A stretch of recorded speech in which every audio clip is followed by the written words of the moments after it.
balance the highs and lows, and so he was excited in the last few days. He's kind of really been stern on UK and wanted to do it. I said, well, if you're ready to do it, you're ready to do it. A lot comes with it. You're from here. Kentucky fans expect a lot, but he's excited about it, and we're going to support him as a family. We're ready to go. I was going to say, obviously, you're in the room with him, helping him make these decisions. What do you think put Kentucky over the edge for both him and you guys as a family? I think deep to his core, man, he's a Kentucky fan. You know what I'm saying? And so, all things checked out. Hubert Davis is great. Nate Oates is great.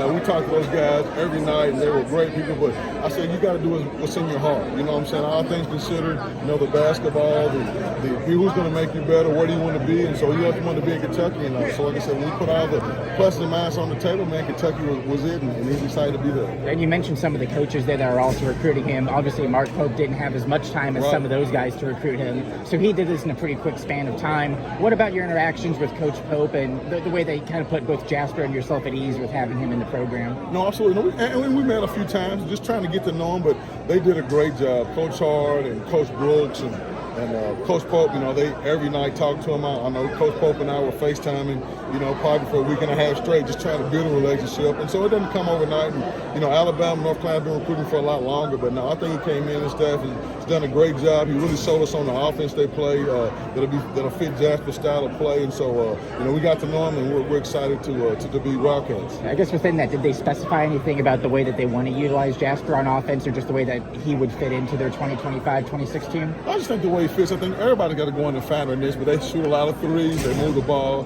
play through the big some, so he's able to not to be on the ball all the time, to get off of it and be able to make plays for others. So he's a pro-star offense, so I think that's every kid's goal is to try to get to the next level, and we think Coach Pope and his staff can help Jasper get there.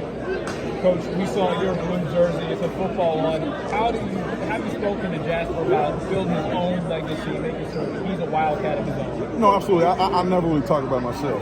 These kids, to my football players, Wolf and to my son, like, it's about you and about your journey. And so I'm never pushed to Dennis Johnson, right? My story is my story, and it's over. And my goal now is the father to help him build his legacy. And so we just talked about what can you do to make yourself better, to get you to a position to be able to make this decision. And so he's worked. We spent countless hours in this gym, 5:31 in the morning to 12, 1 o'clock at night. And so this is a great step in his journey. A lot's yet to come. But now we talked about how can you do to make yourself the best Jasper Johnson.